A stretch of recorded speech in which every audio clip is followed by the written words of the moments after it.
Malaki ang ngiting nakaukit sa labi ni Lara nang sanaling pumasok siya sa loob. Ang venue ay isang private conference room sa top floor ng isang skyscraper sa Makati. Hindi kalaunan ay pumasok si Lara na nakasuot ng mamahaling damit na kahit lugi na siya, pinipilit niya pa rin magmukhang mayaman. Agad siyang natigilan at nangiting nakaukit sa labi niya ay unti-unti naglaho nang makita niya kung sino nakaupo sa head table. Ikaw? Tera? Ano ginagawa mo dito? Sino ka para bilhin ang kumpanya ko? Sigaw ni Lara habang tulala. Tumingin si Tera kay Lara na kalmado at may maliit na ngiti sa labi. Hello, Lara. Long time no see. Ako may-ari ng Mrs. Santos Holding Group at akong bibili ng kumpanya mo. Ako magliligtas sa'yo sa pagkalugi. Surprise! Saad ni Tera na may diin sa huling salita. Hindi na makaimek si Lara. Ang dating loser at mahirap na si Tera, ngayon ay CEO at bilyonarya na. Paano? Paano ka yumaman? Wala ka namang pera. Nagnakaw ka ba sa bangko? Ano? Sigaw ni Lara. Ang kwento kung paano ako yumaman? Mamaya ako na ikukwento. Ang importante ngayon, you are cornered. Wala ka ng laban. Ibenta mo na yung kumpanya mo sa akin. Ito na lang natitira mong pag-asa. Saad ni Tera, bagong ngumiti na nakakaloko sa kanya. Bago ka pa lang sa channel neto, ibang kwento ni Ate Jane, istorya mo, ikwento ko. Huwag kalimutang pindutin ang notification bell at subscribe button.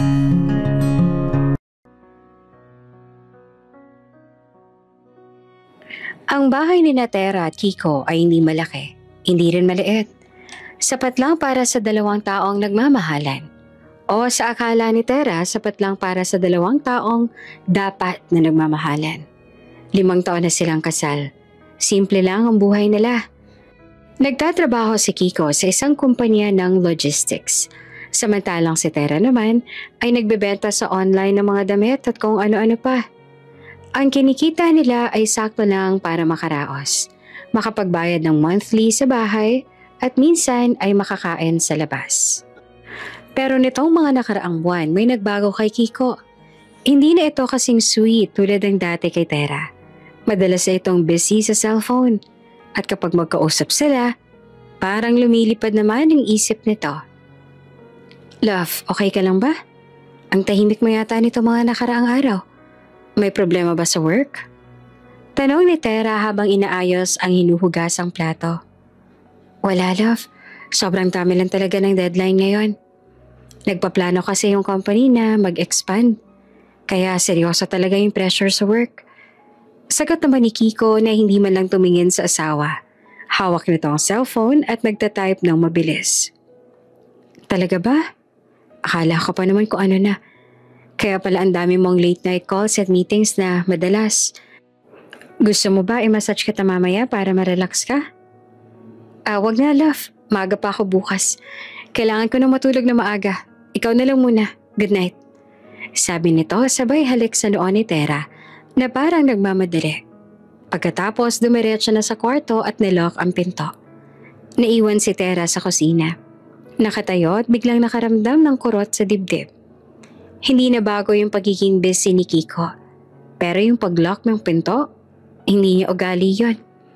Pero binaliwala niya. Baka nga pagod lang talaga siya. Sabi niya sa sarili. Kinaumagahan habang nag-aalmusal sila, may ibinalita si Kiko sa kanya. Love, may bago akong workmate na ipapakilala sa'yo mamaya. Siya yung bago naming manager sa sales department. Super nice niya at magaling makisama. Talaga? Babae o lalaki? Babae. Siya si Lara. Sobrang galing niya talaga. Ang dami niyang ideas na nakatulong sa team namin. Nag-suggest nga siya na maging magkaibigan kayong dalawa dahil pareho raw kayong mahilig sa fashion at mga online businesses. Nakangiti si Kiko habang nagkukwento. Para siyang masiglang masigla. At iyon ang nakakapagtaka para kay Tera. Okay. Pero bakit mo naman siya kailangang i-introduce sa akin? Kung workmate mo lang naman. Okay na yung alam ko. Kasi love, gusto ko na mas maging supportive ka sa career ko. Sabi niya, mas madali daw makapag-ugnayan sa kanya kapag friends din kami ng asawa niya. Tsaka para may mapagtanungan ka rin sa online business mo. Tingnan mo, ang yaman nila. Mayaman na pamilya yung pinanggalingan. Konting tips lang galing sa kanya. Baka mag-boom na yung business mo.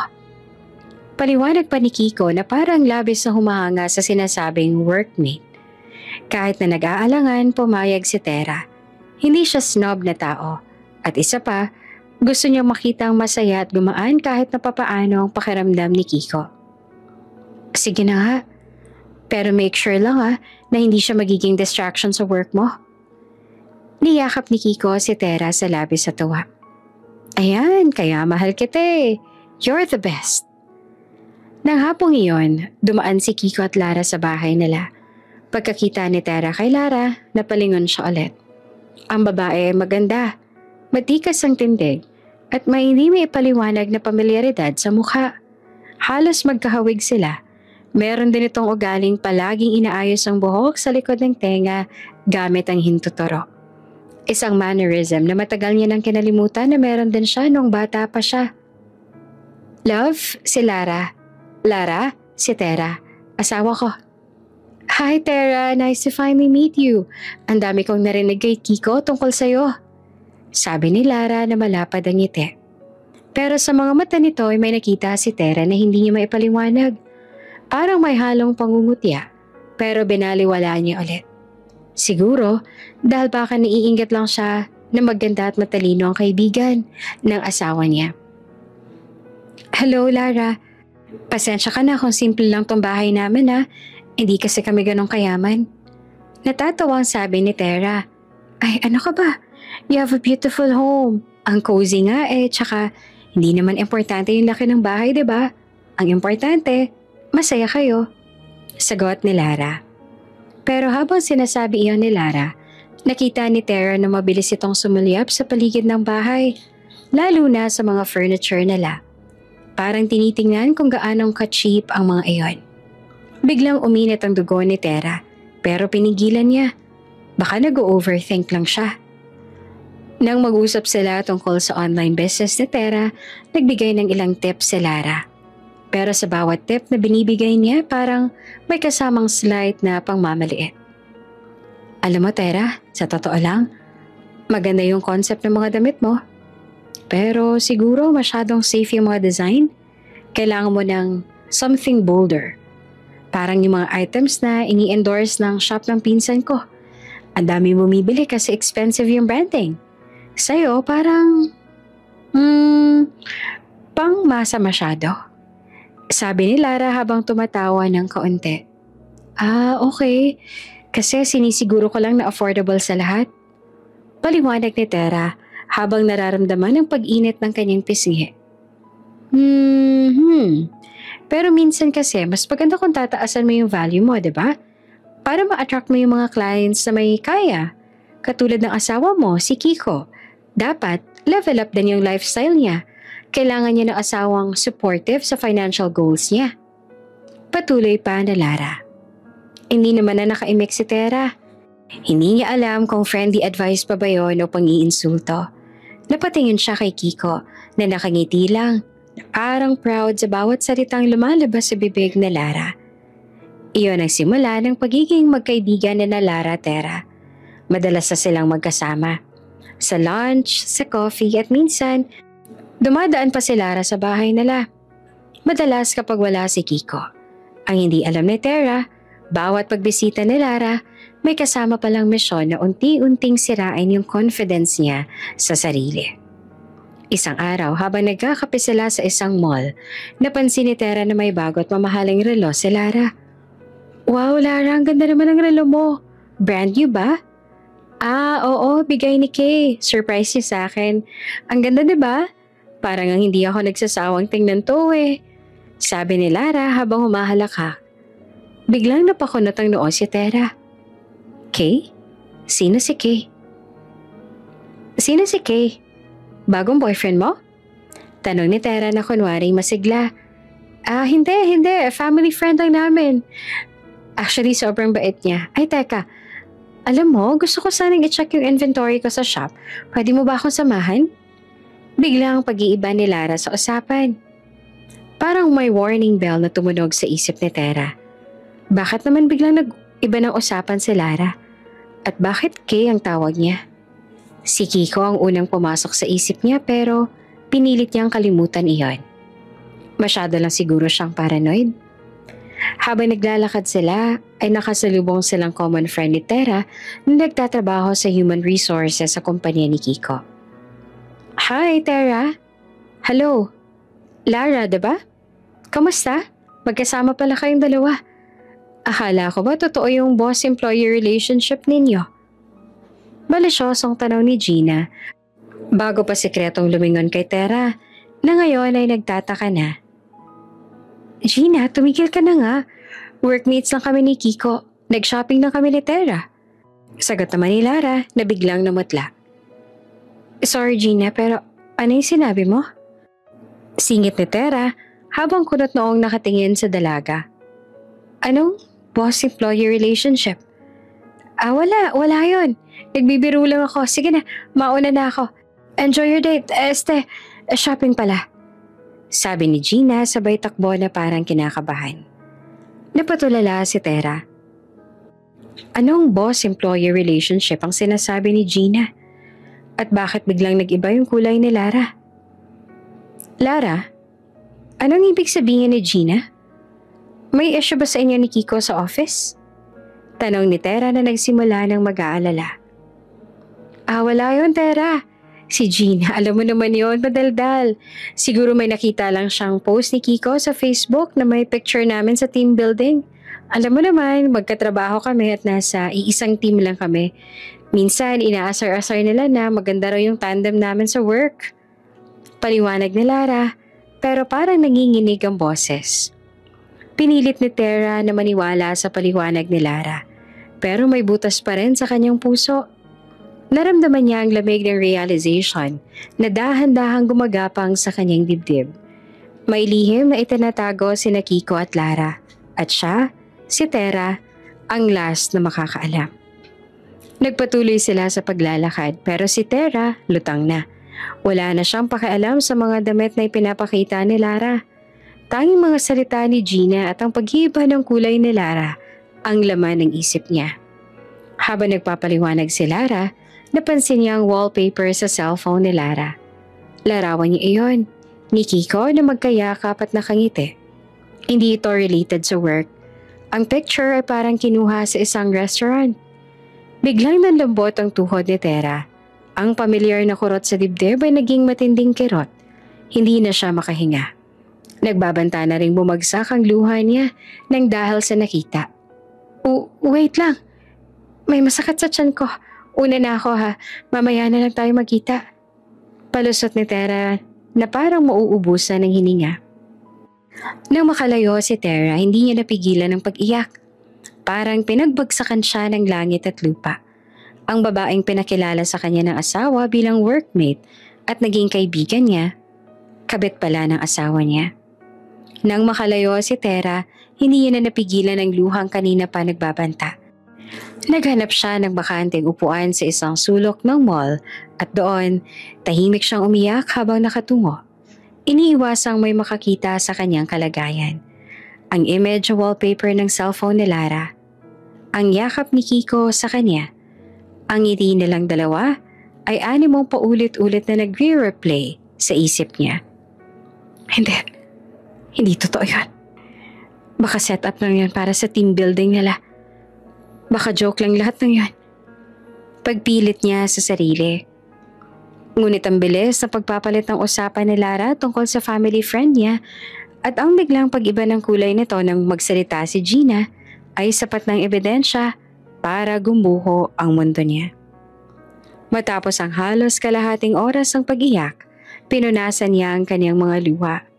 Kailangan niyang maging matatag. Hindi siya pwedeng magpadala sa emosyon. Hindi siya pwedeng magtanong agad. Kung niloloko siya, gusto niyang magkaroon ng matibay na ebidensya bago siya magpakita ng galit. Hindi ko sila bibigyan ng satisfaction na makita ako nasa ganito. Kailangan ko maging matalino. Bulong ni Tera sa sarili. Pag-uwi niya sa bahay, 5:00 na ng hapon. Wala pa si Kiko, gaya ng nakasanayan. Dumiretso si Tera sa laundry area. Sinimulan niyang ayusin ang mga damit ni Kiko na nakasalansan doon. Habang iniisa-isa ang mga damit panloob, may napansin siyang kakaiba sa bulsa ng paboritong polo shirt ni Kiko. Isang maliit na sobre na kulay pink. Kinuha niya iyon at nakasulat sa harap noon ng salitang, "Para sa pinakamamahal kong Kay." Nanginig ang kamay ni Tera habang dahan-dahan niyang binuksan ang sobre. Sa loob, may maliit na card at isang resibo mula sa isang mamahaling jewelry store. Ang card ay may sulat kamay ni Lara. Alam niya ang sulat kamay nito dahil minsan nagpahatid si Lara ng thank you card sa kanila matapos niyang imbitahin sa bahay. Nakalakay sa card ang isang happy 5th. "Thank you for making me the happiest woman. You deserve this new watch. I love you.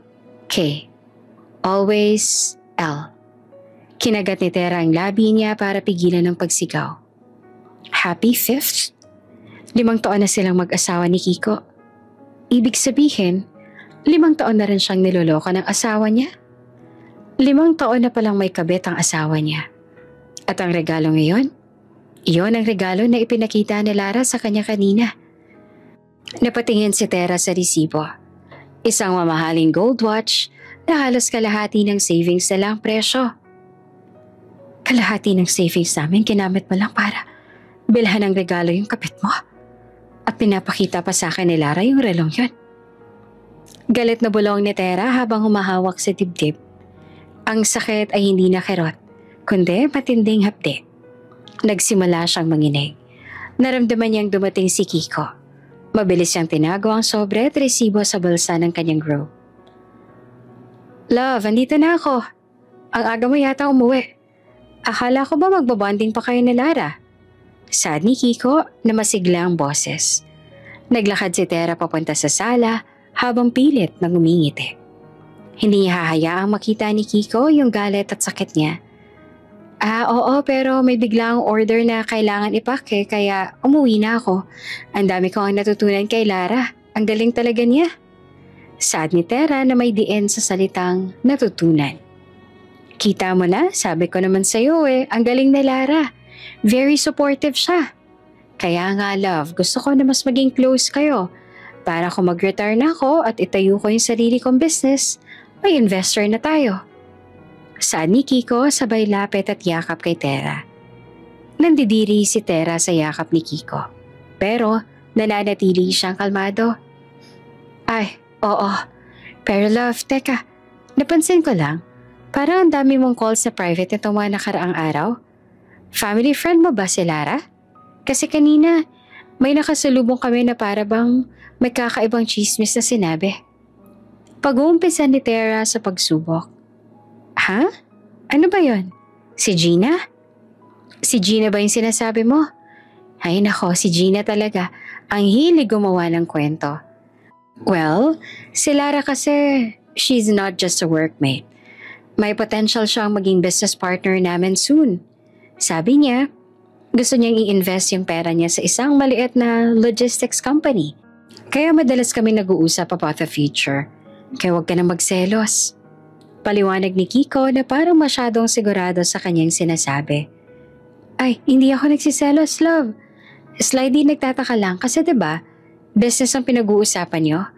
Bakit mo sinasama si Lara dito sa bahay para mag-meeting? Bakit palagi nag-e-excuse ka na may meeting kayo sa gabi? Kasi love, gusto kong iwasan yung distractions. Tsaka, alam mo naman 'di ba na mas madaling mag-focus sa cafe o di kaya sa private office ni Lara. Mas professional. Sad ni Kiko na halatang naiinis na. Okay. Kasi naiisip ko lang, love. Kung business partner mo siya, 'di ba mas maganda kung open ka sa akin para aware ako sa investments mo? Baka lang naman, mapunta sa wala yung pera niyo, 'di ba? Nakita ni Kiko ang pag-aalala sa mukha ni Tera. Napubuntong hininga ito at niyakap na lang si Tera. Hi love, don't worry, hindi mangyayari yon. I'm taking care of everything. Tsaka, Don't stress yourself sa mga business things. Ikaw, mag-focus ka lang sa online selling mo. Hayaan mo na kami mga lalaki mag-isip sa mga malalaking negosyo. Saad ni Kiko na parang minamaliit ang kakayahan ni Tera. Bigla namang nanlambot ang tuhod ni Tera. Ang pamamaliit na iyon ay mas masakit pa sa pag-amin na may kabit si Kiko. Ano ka mo? Bakit parang minamaliit mo yung online business ko? Kahit papaano nakakatulong naman yan sa bills natin Mariing tanong ni Tera. Hindi love, hindi ko naman sa minamaliit. Ang ibig ko lang sabihin, mas malaki yung opportunity natin kay Lara. Ang yaman nila, 'di ba? Kayang-kaya niyang iangat ang status natin. Ikaw, hobby mo lang yung online selling mo, 'di ba? Hindi na nakasagot si Tera. Tumalikod na lang siya at nagtungo sa kusina na kunwari ay nagluluto. Pero sa likod niya, tumutulo ang kanyang luha. Kinabukasan, habang nag-aayos si Tera ng mga damit ni Kiko na isusuot, kinuha niya ang wallet nito. Alam niyang mali, pero kailangan niya ng concrete evidence. Sa loob ng wallet, bukod sa mga credit cards at driver's license, may nakita siyang larawan. Larawan ni Lara, sexy ang suot. At sa likod ng larawan ay may nakasulat na, I'm ready for the next 5 years, Kay. I love you. Doon na nag-iba ang pananaw ni Tera. Ang kaibigan niya ay hindi lang pala basta workmate. Ang kaibigan niya si Lara ay cheater rin. At mas masahol pa, sinisiraan pa siya nito sa sarili niyang asawa. Hindi niya na alam ang gagawin. Gusto niyang sumigaw, magwala, pero pinigilan niya ang sarili. Nang gabing iyon matapos matulog ni Kiko, dahan-dahang lumabas si Tera ng kwarto. Kinuha niya ang laptop niya at sinimulang i-search si Lara. Lara Mendez. Type niya. Agad na lumabas naman ang profile ni Lara. Mayaman ang pamilya nito. Nagtapos sa mamahaling universidad at may nakita siyang lumang article tungkol sa pamilya Mendez. Ang pamagat ay The Mysterious Lost Daughter of the Mendez Clan. Binasa niya ang article. Nakasaad doon na si Lara ay ampon at nawalay sa tunay na pamilya noong bata pa. Walang masyadong detalye tungkol sa tunay na pamilya, maliban sa mga clue na meron siyang kapatid na babae at namatay naman ang kanyang tunay na mga magulang sa isang aksidente. Biglang bumilis ang tibok ng puso ni Tera. Naaalala niya yung mannerism nila na Lara, ang pag-aayos ng buhok sa likod ng tenga gamit ang hintuturo. Ang pagkakahawig nilang dalawa, ang misteryosong pakiramdam na para bang matagal na silang magkakalala. Ipinilig ni Tera ang ulo niya. Hindi. Imposible. Masyado lang ako nag-overthink. Sad niya sa sarili. Mula na makita ni Tera ang card at ang larawan ni Lara sa wallet ni Kiko, nagbago ang diskarte niya. Hindi na siya umiyak pa ng mag-iisa. Sa halip, naging silent observer siya. Nagpanggap siyang naniniwala sa bawat kasinungalingan ni Kiko tungkol sa negosyo nila ni Lara. Isang hapon, pumunta si Lara sa bahay nila, gaya na madalas niyang gawin. Nandito si Kiko, naghahanda para sa isang importanteng meeting daw. Love, si Lara andito na. May papaliwanag lang siya sa akin tungkol sa initial investment. Sad ni Kiko na tila nagmamadali. Hi Tera, ang ganda ng outfit mo ngayon na. Parang pupunta talaga sa palengke. O diba Kiko, hindi siya marunong mag-ayos pero at least may passion siya sa pagiging housewife. Sad ni Lara na may mapanuksong ngiti. Nakatayo si Tera sa harap na Lara. Nakasuot ng simpleng shirt at jeans na malinis naman. Hindi niya mapigilang makaramdam ng inis sa pangmamaliit ni Lara. Hello, Lara? Actually, hindi ako pupunta sa palengke. Magde-deliver ako ng online orders at thank you nga pala sa compliment mo sa passion ko. Hindi naman kasi lahat ng tao kailangang branded ang suot para lang maging masaya, diba? Sad pa ni Tera. Kalmado, pero may talim ang boses. Bahagya naman natigilan si Lara bago siya matawa as pagiging seryoso ni Tera. Ay, defensive naman ni Tera. Relax girl, nagbibiro lang ako. Pero speaking of online orders, nakita mo ba yung post ko? Bumili ako ng bag sa Europe. Ang ganda. Limited edition pa. 5,000 lang. Sad ni Lara na sinasadyang ipakita ang presyo. Wow, ang galing naman. Sigurado akong bagay na bagay yan sa'yo. Sa shop ko kasi yung best-selling dress ko, 500 lang. Kaya, sorry na lang, hindi ko ma-achieve yung brand mo. Sad ni Tera na pilit nang umingit eh. Love, wag ka na kasi makipagtalo. Alam mo namang mayaman si Lara. Iba yung lifestyle niya. Hayaan mo na lang siya maging kaibigan mo. Sad ni Kiko na parang pinagtatanggol si Lara. Ay, hindi ako nakikipagtalo, love. Nagbabahagi lang ako ng experience ko. At actually, si Lara, nakita ko yung bag na yan. Parang nakita ko na yan sa tiyangge ng Divisoria. Fake ba yan? Tanong ni Tera na nagbabaka sakaling magulat si Lara. Bigla namang nawala ang ngiti ni Lara. Ano? Fake? How dare you? Original yung bag na yan, ano? Binili yan ng business partner ko. Gusto mo ba tawagan ko pa siya para patunayan sa'yo? Nakangiti naman si Kiko bago umiling. Love, wag mo naman biruin si Lara. Kilala mo naman siyang mayaman talaga, diba? Hindi niya ugaling bumili ng peke. Sad ni Kiko.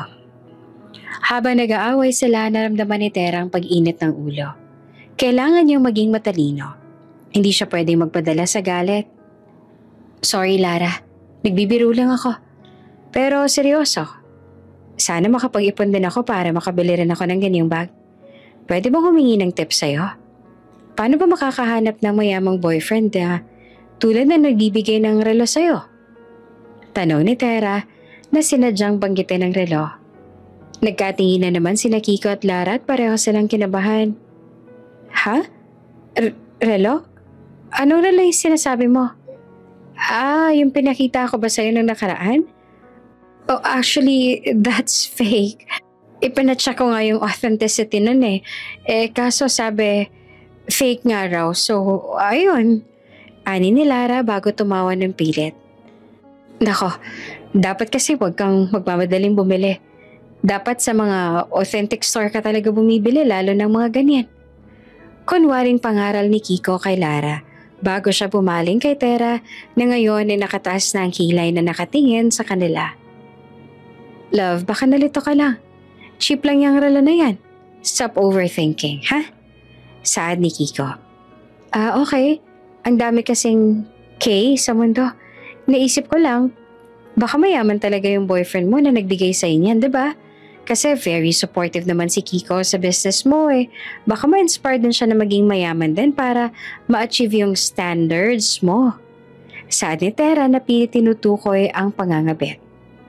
Hindi na nakaimek si Lara. Napatingin siya kay Kiko na para bang humihingi ng tulong. Tara na Lara, we're late for the meeting. Love, baka maaga na ako makauwi. Don't wait for me. Saad ni Kiko sabay hila kay Lara palabas. Pagkaalis ang dalawa, bumagsak sa sofa si Tera. Nagsimula na siyang umiyak. Pero iba na yung iyak niya ngayon. Hindi na iyak ng awa, kundi iyak ng galit. Akala pa ninyo tanga ko. Akala nyo hindi ko kayo makuhuli. Tingnan natin kung sinong maiiwan sa luhaan. Bulong niya sa sarili. Simula noon, mas lalo lang siyang naghanap ng ebidensya. Ginawa niya yung research kay Lara, hindi lang bilang kabit kundi bilang posibleng nawawalang kapatid. Ginamit niya yung birthday ni Lara, ang details sa article sa Mendez clan, at naghanap siya ng lumang birth certificate nila ng kanyang namatay na mga magulang. Nakita niya sa mga lumang papel nila ang birth certificate ng kanyang kapatid na babae na halos same details lang na birthday ni Lara. Ang pangalan ng kanyang kapatid ay si Liana, pero ang mukha sa ID ni Lara ay Lara Mendez. Lara at Liana, parang shortened name lang. Hindi ako pwede magkamali. Pero bakit? Bakit niya ginagawa sa akin to kung magkapatid kami? Tanong ni Tera sa sarili. Ang bigat ng damdamin ni Tera ay dumoble. Hindi lang siya niloloko ng asawa kundi pati na rin ang babaeng pinaghihinalaan niyang nawawala niyang kapatid. Isang gabi dumating si Kiko na may amoy ng alak at mamahaling pabango. Love, ang bango naman ng amoy mo. Saan ka galing? Akala ko ba meeting lang? Tanong ni Tera na kalmado. Wala love. Nag-celebrate lang kami ng deal na Lara. Ang galing talaga niya, no? Malaki yung bonus ka rito. Sabi niya, we should celebrate. Dapat isama raw kita. Pero alam mo naman, hindi mo naman ma-appreciate yung mga high-end restaurants sa pinupuntahan namin. Sad ni Kiko na may pagmamaliit sa boses. Bakit love? Ano bang problema sa akin? Bakit parang nahiya kang isama ako? Asawa mo naman ako. Tanong ni Tera. Love, be realistic. Tingnan mo yan sarili mo. Ang simple mo. Samantalang si Lara medyo sosyal. She's an asset to my career. Ikaw, distraction ka lang. I'm sorry to say this pero kailangan kong i-prioritize yung future natin. And Lara is my future. Sad ni Kiko habang nakadapa sa kama. Nagsimulang kumulo ang dugo ni Tera. Ang lahat ng sakit na nararamdaman niya ay napalitan ng galit. Pero pinigilan niya ang sarili. Okay. Kung yan ang tingin mo, love. Pero sana hindi mo pa rin makalimutan na ako yung legal wife mo. I am the one who stayed with you nung wala ka pang pera. Saad ni Tera. Wala akong pake sa past, love. I'm focusing on the future. Bukas, maghahanap ako ng apartment na malapit sa office. Magsasama muna kami ni Lara. Kailangan ko kasi ng focus sa big project na pinaplano namin Sad pa ni Kiko. Natigilan si Tera. Parang sinampal siya sa mukha. Pinapalayas na siya. Ano ibig mong sabihin? Ano yung sinasabi mo? Ang ibig kong sabihin, love, you need to take a leave. I can't afford you anymore. You're not good for my image. Hahanapan na lang kita ng bahay na maa-afford para sa'yo. Pero dito, hindi ka na pwedeng magstay. Sad ni Kiko na hindi malang nag-abalang tumingin kay Tera. Naglakad si Tera palapit sa kama at hinila ang damit ni Kiko. Ano? Pinapalayas mo ba ako? Sa sarili kong bahay? Di ko maintindihan.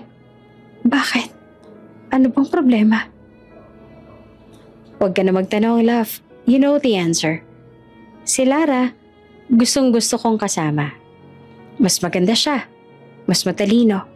And she can help me reach my goals. Samantalang ikaw, puro ka lang online selling na pang mahirap. Kapareho mo, pareho kayong walang kwenta niyang negosyo mo. Sad pa ni Kiko na pilit na tinutulak palayo si Tera. Ang sakit ni Tera sa dibdib ay hindi niya magawang itago. Bumagsak ang luha ni Tera, pero hindi siya sumigaw. Sige, Kiko. Kung yan ang gusto mo, I can leave. Pero sana tandaan mo na walang sikretong hindi nabubunyag. Magkikita pa tayo. At hindi pa itong huli. Sad ni Tera. Kinabukasan, maaga pa ay umalis na si Kiko. Nag-text lang ito na may early meeting sila ni Lara at darating daw ito sa hapon para kunin ang ilang gamit niya. Naiwan naman si Tera sa bahay na tulala. Hindi niya alam kung saan siya magsisimula. Hindi niya alam kung saan siya titira. Kumuha siya ng isang malaking bag at sinimulang ipasok ang mga importanteng gamit niya at ang ilang dokumento. Bandang 12:00 ng tanghali, biglang may kumatok. Nagulat si Tera dahil maaga pa para umuwi si Kiko. Pagbukasin ng pinto, nakita niya si Lara nakasuot ng mamahaling dress at high heels at may dalang 3 malalaking shopping bag mula sa high-end boutiques. Hi Tera, hindi mo ko ina-expect ano? Sinundo ko lang si Kiko sa office. Naiwan niya raw kasi yung bag niya na kailangan niya sa trip nila. Sad ni Lara na may ngiti na parang nanalo sa loto. Trip? Saan sila pupunta? Tanong ni Tera na nagtataka. Ay, hindi mo alam? Surprise daw yun ni Kiko para sa akin. Sabi niya, kailangan daw namin i-celebrate yung anniversary namin. 5 years, diba? Sa Palawan daw kami. Private villa. Sabi niya, special daw yun, kaya hindi ka pwedeng sumama. Sagot ni Lara na sinasadya ang bawat salita. Para siyang sinaksak sa dibdib. Anniversary nila. 5 taon na nga siyang niloloko ni Kiko. Wow, Ang sweet naman ni Kiko. Hindi ko alam na 5 taon na pala kayong nangangabet. Sana sinabi niya na lang agad para hindi na ako nagpakatanga. Sad pa ni Tera na pilit at pinatitibay ang sarili. Ngumiti si Lara na nakakaloko sa kanya. Ay, Tera, don't be harsh. Hindi naman pangangabit ang tawag dyan eh. This is real love. Samantalang kayo ni Kiko, casual lang. Tsaka for your information, masaya kaming dalawa. Hindi ka naman kasi marunong magbigay ng satisfaction sa kanya eh. Sad ni Lara bago pumasok sa loob ng bahay na parang walang karapatan si Tera doon. Ano sinasabi mo? Ano bang alam mo sa relasyon namin? Mariing tanong ni Tera. Ang alam ko? Ang alam ko, hindi ka na kailangan ni Kiko. Nakita mo naman yung bahay na niya, diba? Maliit na. Cheap pa yung furniture. Ang gusto ni Kiko, lifestyle na maganda. Ako? Mayaman ako. I can give him everything na hindi mo kayang ibigay.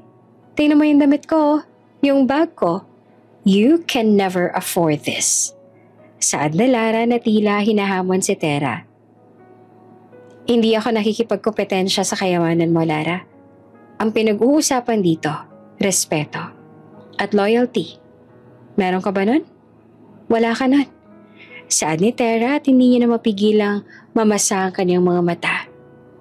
Naglakad si Lara patungo sa display cabinet nila kung saan nakalagay ang mga wedding picture nila ni Kiko. Kinuha niya ang frame at pinagmasdan. Loyalty? Seriously, Tera? Ang loyalty para sa mga taong valuable. Tingnan mo nga yung picture ninyo. Ang pangit mo nung kinasal kayo.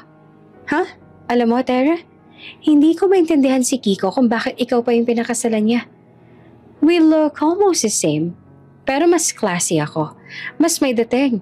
Baka nga iniisip ni Kiko na ipagpalit na lang daw niya ako sa'yo kasi napapagod na siya sa dama mo. Saad ni Lara at bigla niyang binasag ang frame sa sahig. Napatigil si Tera. Galit na galit siya. Pero ang luhang kanina pa pinipigilan niya ay tuluyan ng bumagsak. Bakit mo ginawa yan? Wala kang karapatan. Wala kang karapatang manira ng gamit ko. Sigaw ni Tera. Karapatan? Ano bang pinaglalaban mo? Yung bahay na to? Soon, sa amin na to. Ako magiging may-ari ng lahat ng pinaghirapan ni Kiko. At ikaw, wala ka ng lugar dito. Alam mo kung ako sa'yo, umalis ka na ngayon. Bago pa dumating si Kiko at makita ka pa niyang umiiyak. You look so pathetic. Sad ni Lara, sabay abot ng isang sobre kay Tera. Heto, financial help ni Kiko. 10,000 pesos. Pambili mo raw ng lugaw para may makain ka habang naghahanap ka ng trabaho sa malayo sa amin. Dagdag pa ni Lara. Hindi na kinaya ni Tera ang pagmamaliit. Tumulo ang luha niya, pero sa halip na sumagot, dahan-dahan siyang lumapit kay Lara. Lara, sana maging masaya ka. Sana hindi mo makalimutan na may karma. Ang karmang babalik sa'yo. Hindi lang akong sinaktan mo. Sinira mo yung pamilya namin. Yung pagsasama namin ng asawa ko. Saad ni Tera at dahan-dahan niyang kinuha ang sobre. Kukunin ko tong pera na to. Pero hindi para bumili ng lugaw. Kukunin ko to para lang tandaan mo na mas mahal ang babayaran mo sa kasalanan mo. We will meet again. Hindi pa to yung huli. Saad ni Tera habang matapang na nakatingin sa mata ni Lara. Napangiti naman si Lara sa ginawa ni Tera. Whatever, Tera. Ang dramatic mo masyado. Go ahead and leave. Enjoy being poor and alone. Kaming dalawa ni Kiko, kami magiging masaya. Saad na Lara. Kinuha ni Tera ang bag na inihanda niya. Tumalikod at lumabas ang bahay. Hindi na siya lumingon pa. Ayaw niya makita si Lara na nagtatagumpay. Habang naglalakad siya papalayo sa bahay na minsan niyang tinawag na tahanan.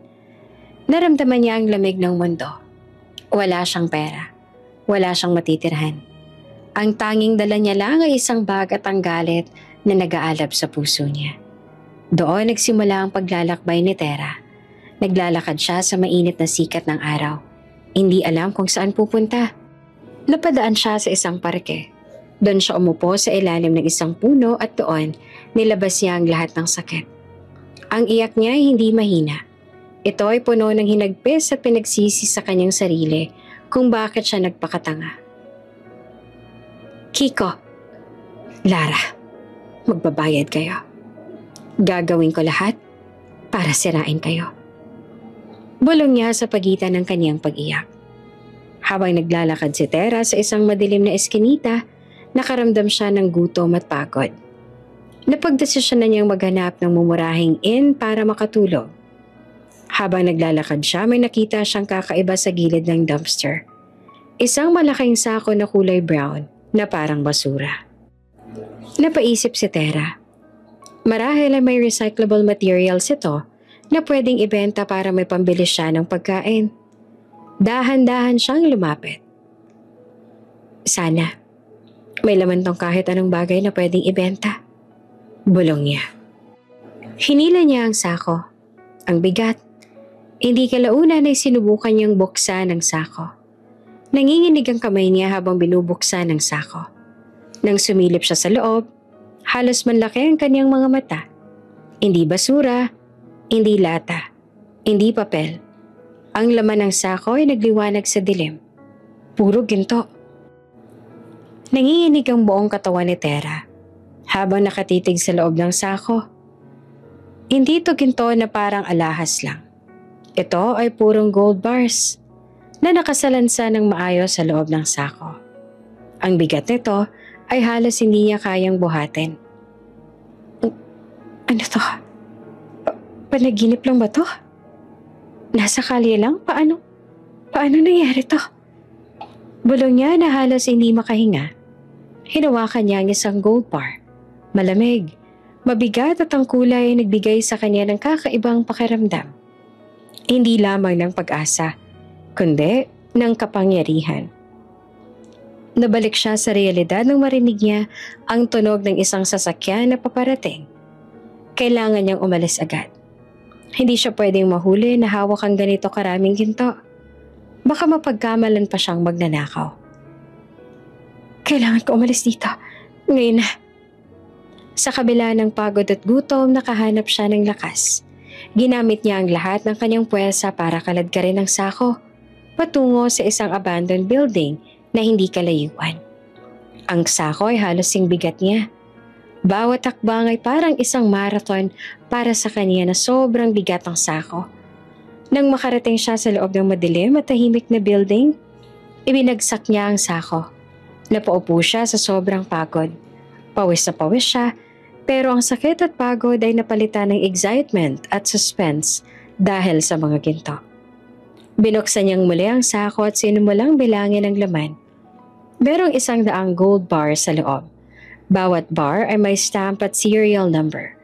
Alam niya na ito ay totoong ginto. At kung tama siya, ang halaga nito ay bilyon-bilyon. Bilyon? Magiging bilyonarya na ako. Hindi ako makapaniwala. Ang Diyos bang nagbigay nito sa akin para makaganti ako? Naalala niya mga salita ni Lara sa kanya. Enjoy being poor and alone. Naalala niyang mukha ni Kiko na puno ng contempt. Hindi ako magiging mahirap at mag-isa. Hindi ako papayag na maliitin niya na lang ako ng ganito. Sad niya sa sarili. Pero kasabay ng excitement ay hindi niya rin iwasang mag-alala. Pero kanino kaya to? Hindi to basta nawala lang. May security risk to. Kinuha ni Tera ang kanyang smartphone. Ang huling mamahaling gamit na binili niya bago siya naghinala kay Kiko. Nag-search siya ng news tungkol sa mga nawawalang ginto o gold bars. Agad na lumabas ang isang headline nang mag-search siya. Isang bilyonaryong negosyante, hinahanap ang nawawalang sako ng ginto. Pera para sa pabuya, 50 million pesos. Binasa niya ang article. Ayon sa balita, ang sako ng gold bars ay nawala matapos itong i-transfer mula sa isang vault patungo sa bank. Ang tunay na may-ari ay si Mr. Alfonso Guevara, Isang sikat na bilyonaryo na nagmamay-ari ng isang malaking mining company. Bilyonaryo palang may-ari? Pabuya, 50 milyong piso? That's more than enough para makapagsimula ako. Bulong niya. Pero habang iniisip niya ang pabuya, naisip niya rin ang ginto. Kung isasauli niya ito, babalik siya sa zero. Kung itatago niya, magiging bilyonarya siya. Tumingin siya sa kanyang sarili. Wala siyang pera.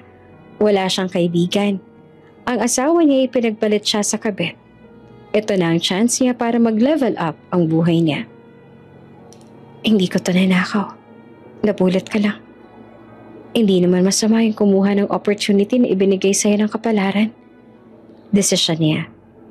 Pero ang pag-aalala ay naroon pa rin. Hindi siya marunong magbenta ng gold bars. Kailangan niya maging maingat. Kinabukasan, maaga pa lang, binitbit ni Tera ang sako. Naglakad siya ng napakalayo hanggang sa makarating siya sa isang lugar na hindi na siya familiar. Kailangan niya ng ligtas na lugar.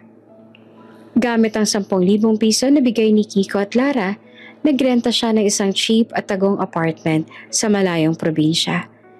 Hindi maganda ang lugar pero safe at private. Pagdating niya sa apartment, isinara niya ang lahat ng bintana. Kumuha siya ng isa sa mga gold bars at binalot ito sa lumang towel. Kailangan niya magbenta ng isa para may initial capital siya. Naglakad siya patungo sa isang pawn shop sa kabilang bayan. Nag-iingat na walang makakita sa kanyang dalang ginto. Good morning, Manong. Magkano po bentahan ng gold bar? Ito po 1 kilo. Saad ni Tera na nagkukunwaring kalmado. Tinimbang naman ng Manong sa pawn shop ang ginto. Napatingin ito kay Tera na nagtataka. Ale, original to pure gold. Saan mo to nakuha? Abay, napakamahal nito. Hindi ko kayang bilhin ito. Kailangan mo pumunta sa high-end jewelry buyers o di kaya bangko. Mag-iingat ka ha. Baka mapahamak ka sa hawak mo. Babala ng Manong. Natakot si Tera. Hindi pala ganun kadali magbenta pero hindi siya sumuko. Salamat po. Maghanap na lang po ako ng iba. Saad ni Tera at mabilis siyang umalis. Sa paglalakad niya, naisip niya na kailangan niyang maging professional. Kailangan niya ng private na buyer. Kailangan niya maging billionaire muna bago siya magigante. Kung gusto kong siraan si Kiko at Lara, kailangan kong lampasan ang kayamanan ni Lara. At itong gintong to, ang susunog sa kanila. Saad niya habang nakatingin sa gold bar. Alam ni Tera na kailangan niyang maging maingat.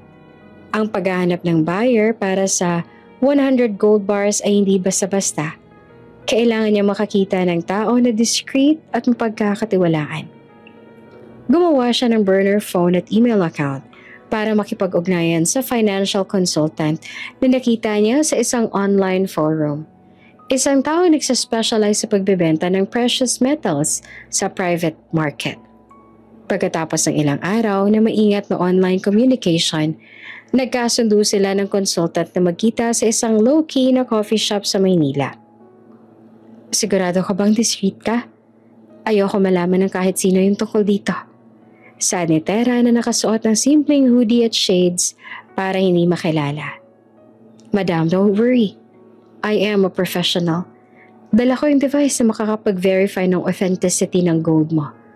Once verified, may kausap na akong private buyer na diretsong bayad. All transactions are confidential. Saad ni Mr. Reyes na nakasuot ng business attire.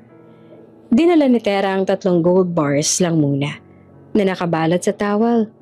Pagka-verify ng device ni Mr. Reyes, nagulat ito. Madam, this is the purest gold, first class. Where did you get this? This is worth millions. Bulong ni Mr. Reyes na nakatingin sa paligid. Napulit ko lang. Hindi ko yan nanakaw ah. Ang importante, mabenta ko na to. Magkano ba yung deal? Tanong ni Tera.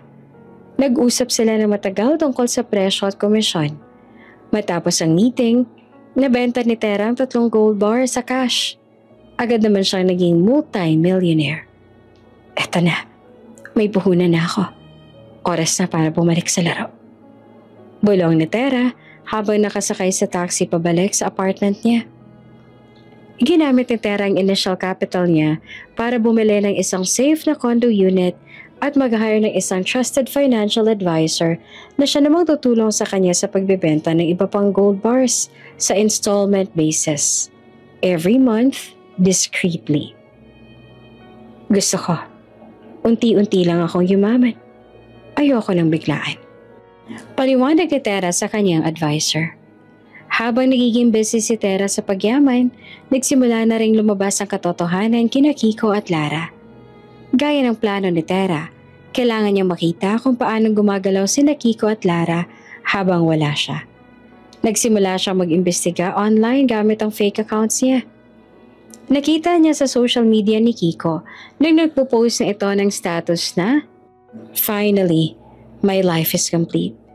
Thank you to my only love, L, for making me the happiest man alive. Soon, we'll build our empire." At ang profile picture ni Kiko, larawan nilang dalawa ni Lara na magkayakap. Suot pa ni Lara ang designer bag na minamaliit ni Tera noon. Finally, my life is complete. Tingnan lang natin. Sad ni Tera na sarkastiko. Ang dati niyang mga kaibigan at kakilala ay nagtataka na. Ang dating image ni Kiko bilang dedicated husband ay biglang nagbago. Ang bilis naman. Halos hindi pa ata sila naghihiwalay ni Tera, may bago naman agad. At yung bagong love niya, business partner lang daw? Karma na lang yata yung bahala sa inyo. Sad ni Gina sa post. Dahil sa post na yon, mas lalong nag-ingat si Kiko at Lara. Nag-deactivate sila ng kanilang official accounts at nagpakita na lang sa private accounts na may selected followers. Pero si Tera, advanced na. Nag-hire na siya ng isang private investigator na siyang magmamonitor kina Kiko at Lara, pati na rin sa business na itinatayo nila. Gusto kong malaman mo lahat ng lihim nila, lahat ng transactions si Kiko, at ang business background na Lara. Pati na rin yung personal life na Lara. Gusto kong malaman kung totoong ampon ba talaga siya. Paliwanag ni Tera sa private investigator na nagpakilala lang bilang Mrs. Santos. Madam, walang problema. Gagawin ko po yan. Pero, bakit po importanteng malaman yung history ni Lara? Para lang po ba sa paghihigante? Tanong ni Ben, ang private investigator niya. Hindi lang, Ben. Pakiramdam ko, may malalim akong connection kay Lara. Masyado kami magkahawig. At may mannerism siya na familiar sa akin. Gusto ko lang makonfirm kung siya ba talaga ang matagal ko nang nawawalang kapatid. Paliwanag ni Tera. Biglang nagulat si Ben sa narinig. Ha? Magkapatid? Sige po pala ma'am. Madam, isasama ko po yan sa priorities ko. Sa kabilang banda, nagsimula na makita ni Kiko ang tunay na ugali ni Lara. Habang nasa Palawan sila, lagi nakafocus si Lara sa cellphone niya at nagrereklamo sa mga small details. Love? Ang ganda ng sunset dito. Alika, magpa-picture tayo. Saad ni Kiko. Ay, mamaya na Kiko. Busy ako. Nagpaplano ako ng next business venture eh. Tsaka dito? Hindi ito yung ganda ng sunset na gusto ko. Mas maganda pa sa Maldives. Reklamo ni Lara. Nawala ng gana si Kiko. Naalala niya si Tera. Kahit simpleng sunset lang sa kanilang bakuran, na-appreciate niya. Teka lang, Lara. Parang sobrang focus mo na sa pera. Wala ka ng time sa akin. Saad naman ni Kiko na tila nagtatampo. Ano ka ba, Kiko? Kailangan mo ng pera, diba? Hindi mo ako mahal kung wala akong pera. Kaya kailangan natin maging mayaman. Tsaka hayaan mo na yan si Tera. Wala na siyang silbi sa'yo. Ako na yung future mo, okay? Saad ni Lara na may authority sa boses. Doon na nagsimulang magising si Kiko. Ang dating sweet na si Lara na nakilala niya sa office ay nagbago na. Pero huli na ang lahat. Naibigay niya na yung savings nila kay Lara at nagawa niya na yung pagkakamali na palayasin si Tera. Sa loob ng 6 na buwan, si Tera hindi na yung dating Tera na madaling paiyakin. Nagbago ang kanyang image at naging elegant, business-minded at confident. Patuloy niyang ibinebenta ang mga gold bars niya in batches at ang kanyang yaman ay sobra-sobra na. Nagtayo siya ng isang holding company na nagre-recruit ng mga dating empleyado ni Mr. Alfonso Guevara, ang bilyonaryong may-ari ng ginto na may expertise sa logistics at mining. Ang business na gustong-gusto ni Kiko. Yon ang babagsakin ko. Saad ni Tera sa kanyang sarili. Sa isang meeting kasama ang kanyang financial advisor at private investigator, ipinahayag ni Tera ang kanyang plano. Ben, ano na yung update sa business na Kiko at Lara? Yung logistics company na sinimulan nila? Madam, may problema po sila. Yung business nila ay sobrang dependent sa connections ni Lara. Pero dahil walang experience si Kiko sa management, puro utang na yung company nila. Yung investment ni Lara halos naubos na. Yung projected expansion nila, bagsak na rin. Sagot ni Ben. Magaling. Gusto kong saktan sila sa financial aspect. Gawin mo to para sa akin. Gamitin mo yung holding company natin para i-underbid yung kontrata nila sa pinakamalaking client nila. Kailangan ma-secure natin yung client na yun. Kahit nalugi tayo sa first few months. Utos ni Tera.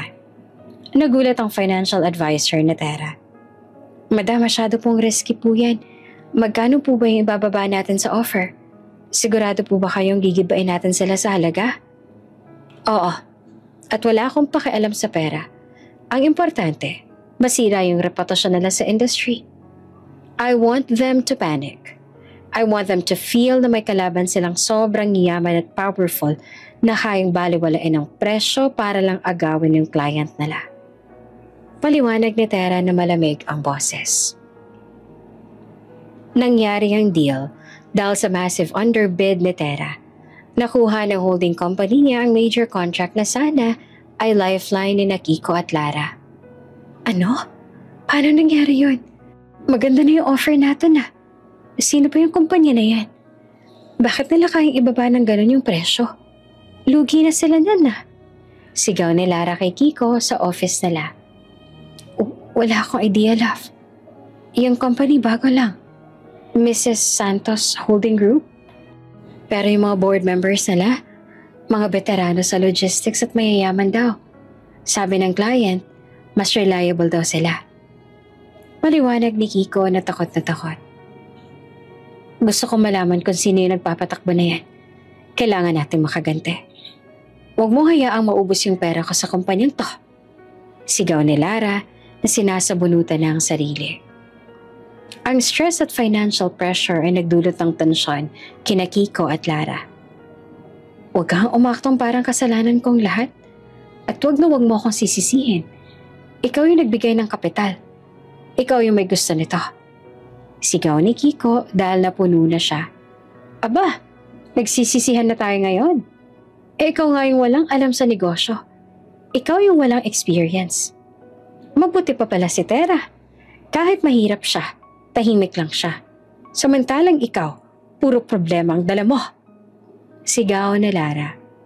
Hindi na alam ni Kiko kung anong gagawin. Ang ideal na buhay na pinangarap niya kay Lara ay nagiging bangungot na ng mga oras na yon. Sa kabilang banda, walang ibang nagawa si Ben kung hindi ang mag-ulat tungkol sa personal life ni Lara. Madam, may nakuha akong impormasyon tungkol kay Lara Mendez. Yung birth certificate po niya, peke. Ang tunay niyang pangalan nung inampon siya ay Liana Sanchez. At ang details po ng tunay niyang magulang at birthday ay sobrang tumpak sa details na ibinigay niya sa akin. Sabi ni Ben habang hawak ang mga dokumento. Naramdaman ni Tera ang lamig sa kanyang bulugod. Liana Sanchez. Siya nga yung nawawala akong kapatid. Yung kapatid na pinilit kong ipaampon sa mayamang pamilya para lang gumanda ang buhay niya. Bulong ni Tera na nanginginig ang boses. At may nakita pa po ako. Yung legal document ng Mendez family tungkol sa adoption. Nakasa doon ay may nakiusap daw na bata na kamukha ni Lara sa lawyer nila. Yung bata raw po ay handang isakripisyo yung sarili niya para lang maampon yung kapatid niya. Dagdag pa ni Ben. Naiyak naman si Tera. Naalala niya ang eksenang iyon. Ang raw emotion niya nung bata pa siya. Ang pakiusap niya na kunin na lang si Liana at iwan siya. Ang gusto niya lang noon ay magandang buhay para sa kapatid niya. Wala siyang alam na ako yung kapatid niya. Hindi niya alam na ako yung nakiusap na kunin siya.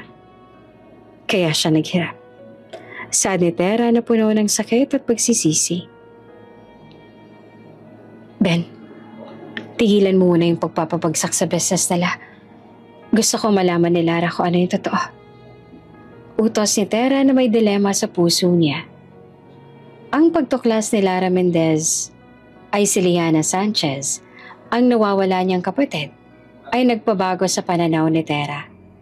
Ang lahat ng galit at plano ng pagiganti niya sa dalawa ay agad na napalitan ng matinding pagsisisi at pagmamahal para sa kapatid. Pero ang sakit na dulot ng pagtataksil ni Lara ay naroon pa rin. Siya'y nakiusap sa akin ng bata pa kami na huwag ko siyang iwan. Pero ako yung gumawa ng paraan para mahiwalay siya sa akin. At ngayon, sinisira niya ang buhay ko. Sinisira niya yung marriage ko. Sad ni Tera habang umiiyak ng tahimik sa kanyang luxury condo. Ben, cancel mo muna lahat ng hostile takeover natin sa business nila. Hindi ko na kayang saktan si Lara. She is my sister. Kailangan ko lang malaman kung paano sila maghiwalay ni Kiko. Hindi ko kayang ipagkatiwala yung kapatid ko sa cheater na yon. Utos ni Tera. Madam, may good news po ako sa inyo. Hindi na kailangan ng intervention natin. Mas malala pa yung sitwasyon ni Kiko at Lara ngayon. Sad ni Ben. Anong ibig mo sabihin? Tanong ni Tera na nagtataka. Nakuha ko po yung recordings ng pagtatalo nila. Sobrang lala po ng away nila. Dahil po sa financial stress at failure ng business, sobrang stress na po si Lara. Paliwanag ni Ben. Ipinakita ni Ben ang isang video recording na kuha sa office ni Kiko at Lara. Sa video, wala kang silbi, Kiko. Wala kang ginawa kundi sayangin yung investment ko. Bakit ba ikaw yung pinili ko? Mas magaling pa pala yung dating boyfriend ko. At least siya may pera. Sigaw ni Lara habang sinasabunutan si Kiko. Love, calm down. Ginagawa ko naman lahat eh. Hindi ko naman kasalanan na may biglang sumulpot na kumpanya na sumisira sa presyohan natin. At wag na wag mong ipapamukha sa akin na nagsisisi ka dahil kung may dapat magsisi rito, ako yun. Dahil sa'yo, iniwan ko ang asawa ko. Wala na akong babalikan. Sigaw ni Kiko na halatang galit at pagod. Asawa?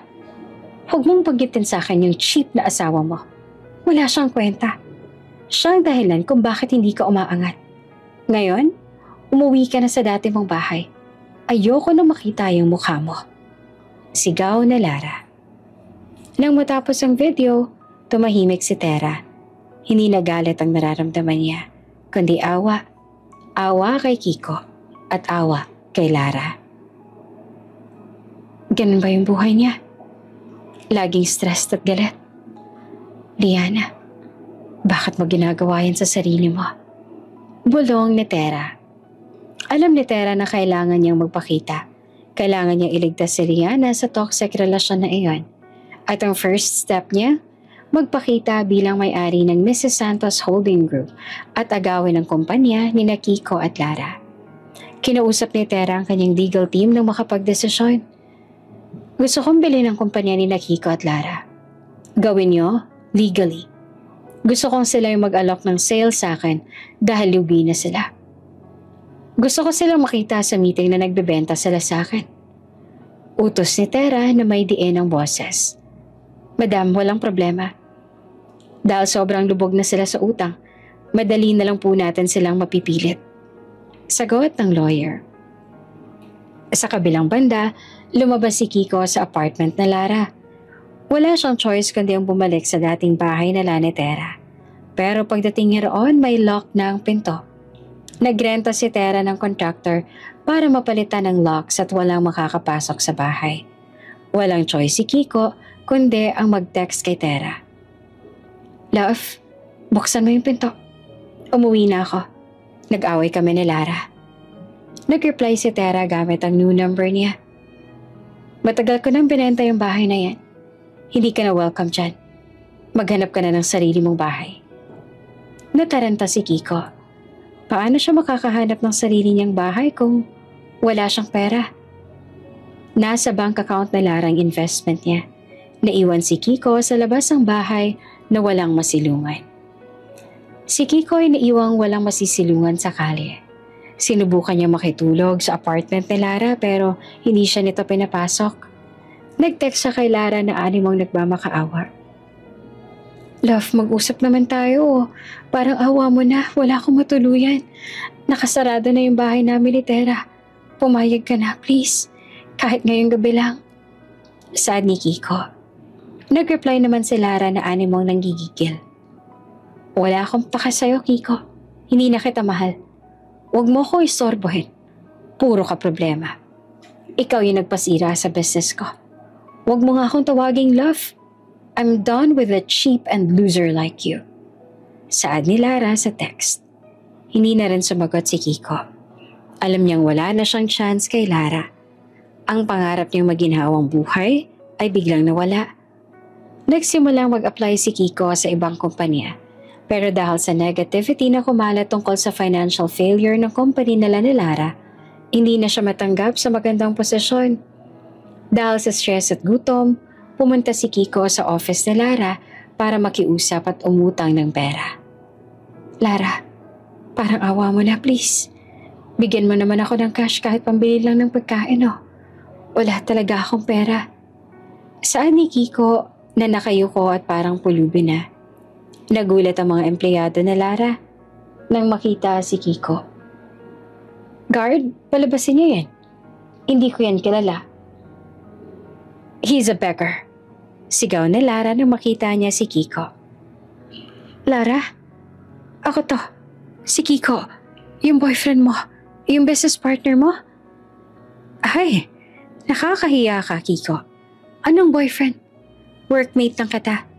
Tapos na yung deal natin. Wala na kaming business na kasama ang loser na katulad mo. Umalis ka na dito.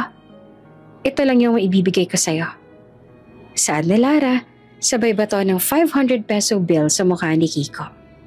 Napayuko si Kiko para kunin ang pera. Nanginginig ang kamay niya. Ang pagmamaliit na iyon ay mas masakit pa sa pambabato ng pera. Lara, makikita mo. Magbabayad ka sa ginawa mo sa akin. Bulong ni Kiko bago umalis ng umiiyak. Samantala, nasaksihan naman ni Ben ang buong senaryo. Agad siyang nag-report kay Tera. Madam, grabe po yung pamamaliit na ginawa ni Lara kay Kiko. Sobrang naawa po ako kay Kiko. Para na siyang pulubi sa ayos niya. Tinawag pa nga siyang beggar ni Lara. Sabi ni Ben. Nakita mo na, Ben? Ang karma? Mabilis magbayad. Yung dalawang cheaters na yan, sinira yung isa't isa. Hindi ko na kailangang mag-exert ng effort para magigante sa kanila. Saad ni Tera, pero ang concern ni Tera ay si Lara pa rin. Kailangan niyang ilabas si Lara sa toxic na buhay nito. Ben, gusto ko mag-set up ng meeting kay Lara. Formal meeting ang gusto ko. Bilang CEO ng Mrs. Santos Holding Group, iaalo ko sa kanya na bilhin ang kumpanya niya. Gusto kong ako maging savior niya. Utos ni Tera. Sige po, madam. Gagawin ko po yan. Pero mag-iingat po kayo. Mas galit at bitter si Lara ngayon. Babala ni Ben. Dumating ang investigasyon kay Lara. Isang formal letter mula sa Mrs. Santos Holding Group na nag-aalok na bilhin ang kumpanya ni Lara para maiwasan ang bankruptcy. Napangiti si Lara nang makita niya yung invitation. Sa wakas, may magliligtas na sa akin. Tingnan natin kung gaano kayaman yung Mrs. Santos na yan. Saad ni Lara. Hindi kalaunan, dumating ang araw ng meeting. Ang venue ay isang private conference room sa top floor ng isang skyscraper sa Makati. Nakasuot si Tera ng designer suit habang nakatingin sa bintana. Ang kanyang aura ay mapagkumbaba pero makapangyarihan.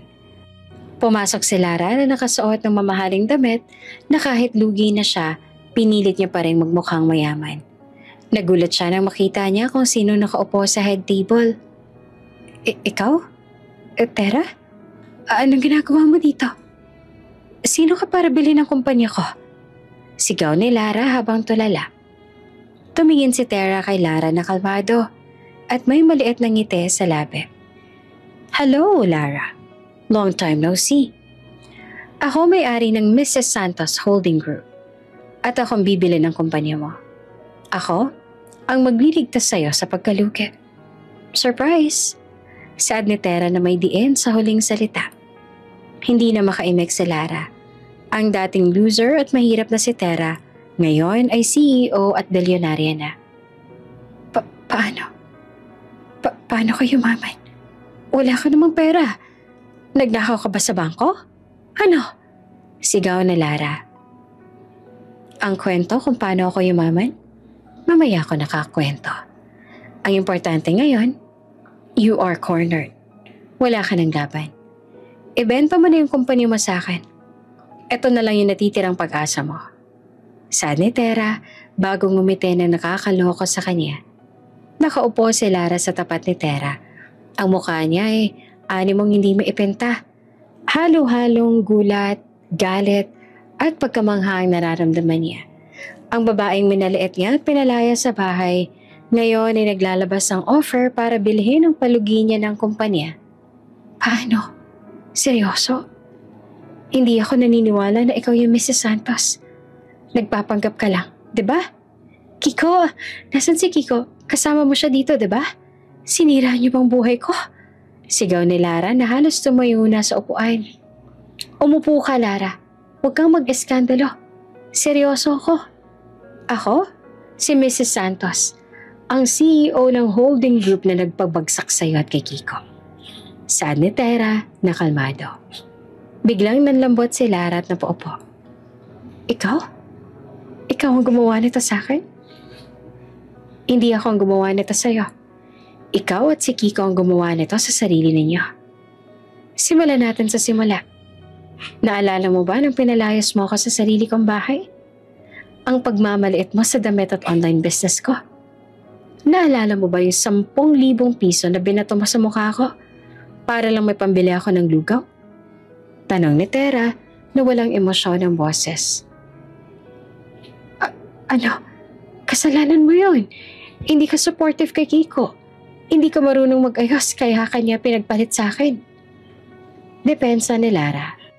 Let's say, karma niyo yan dahil sa ginawa niyo sa akin. Taas noon sa Ate Tera bago ngumiti kay Lara at ibinagsak sa mesa ang isang papel na ikinakunot ng noon ni Lara. Narito ang kontrata. Bibilin ko yung kumpanya mo sa presyo na sapat para makabayad ka sa utang mo. Wala ka na makukuha na profit, pero at least wala kang babayarang utang. Saad ni Tera. Nanginig ang kamay ni Lara habang hawak ang kontrata. Alam niya na huli na siya. Kung ganyan nakayaman ka, bakit hindi mo na lang ako binigyan ng pera? Bakit mo pa kailangang pabagsakin yung kumpanya ko? Tanong ni Lara na nagsisimula ng umiyak. Para maramdaman mo yung sakit na naramdaman ko nung wala akong pera at pinalayas niyo ako. Pero yung mga plano ko, nagbago dahil sa nalaman ko. Dahil nag-imbestiga ako. Hindi lang tungkol sa pera kung bakit ko yung ginawa. Saad ni Tera at dahan-dahan niyang inalis ang shades niya. Lara, meron akong sasabihin sa'yo na mas importante pa sa ginto o pera. Tingnan mo ako na mabuti. Utos ni Tera. Tinignan ni Lara si Tera at napansin niya ang pagkakahawig nila. Ang mannerism ni Tera na inaayos ang buhok sa likod ng tenga ay ganon pa rin. Bakit? Ano yan? Gusto mo ba ako maging empleyado mo? Tanong ni Lara na medyo naiinis na. Hindi mo na kailangan yung business na yan. Ang kailangan mo ngayon, katotohanan. Ang tunay na pangalan mo ay si Liana Sanchez, hindi ba? Ampon ka ng Mendez family? Tanong ni Tera. Bigla namang namutla si Lara. Paano mo nalaman yan? Sino nagsabi sa inyo yan? Alam ko. Alam ko ang lahat. Dahil Liana. Saad ni Tera bago lumabas ang luha sa mata niya. Ako si Tera Sanchez.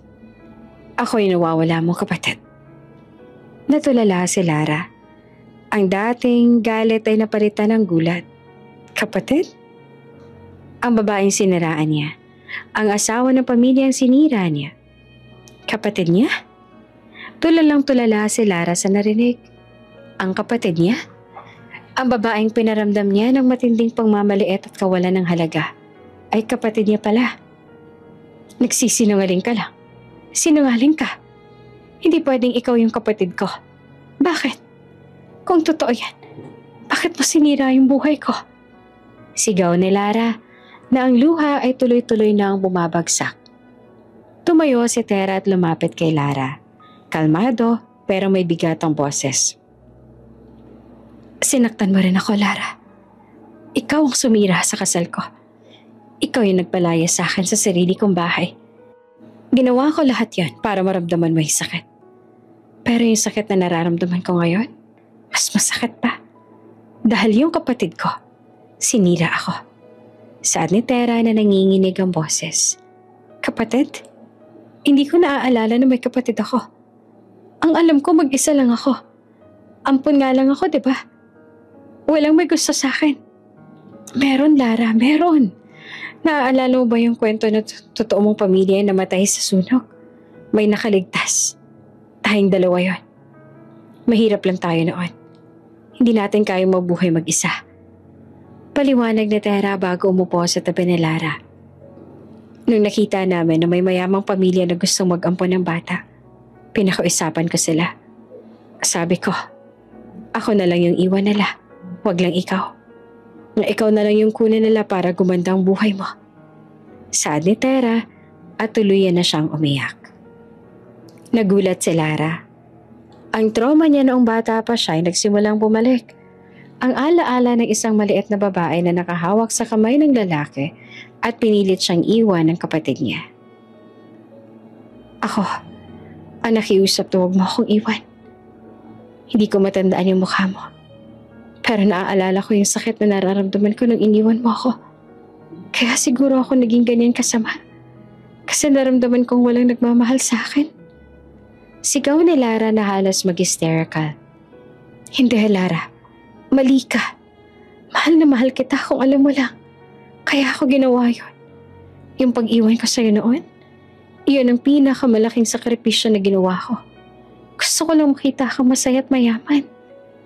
Paliwanag ni Tera bago niyakap si Lara. Nung unay nagpumiglas pa si Lara, pero sa huli, yumakap siya kay Tera. At doon nilabas nila ang lahat ng sakit at hinagpes na dala nila sa loob ng napakaraming taon. Patawarin mo ako, ate. Patawarin mo ako sa lahat ng ginawa ko sa'yo. Kasama-sama ako. Nagselos ako sa'yo. Ang hina-hina mo noon. Gusto kong ipakita kay Kiko na mas maganda ako sa'yo. Pero hindi ko alam na ikaw pala yung kapatid ko. Iyak na Lara. Shh, huwag ka na umiyak, Liana. Nagkamali tayong pareho. Huwag na nating sisihin ang isa't isa. Ang importante nagkita tayo ulit. Saad ni Tera habang hinahaplos ang likod ni Lara. Matapos ang matinding iyakan, umupo sila at nag-usap ng mahinahon. Ikinuwento ni Tera ang tungkol sa ginto at kung paano siyang yumaman. At ang ginto na yon ay naging tulay ko para makaganti. Pero ang pinaka-importante, iyon ang naging tulay para makita kita ulit. Saad ni Tera. Gusto ko nang iwan si Kiko, ate. Hindi ko na siya mahal. Gusto ko lang makita kang bumagsak noon. Hindi ko naman talaga alam na ako pala yung babagsak ngayon. Saad ni Lara na halatang sincere.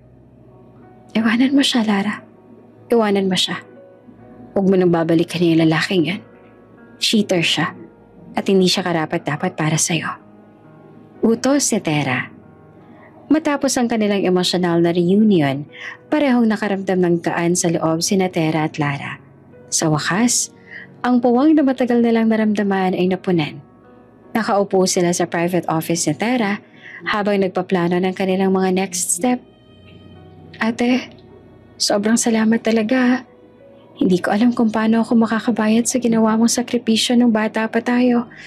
At pati ngayon, niligtas mo pa rin ako sa pagkalugi. Saad ni Lara habang hawak ang kamay ni Tera.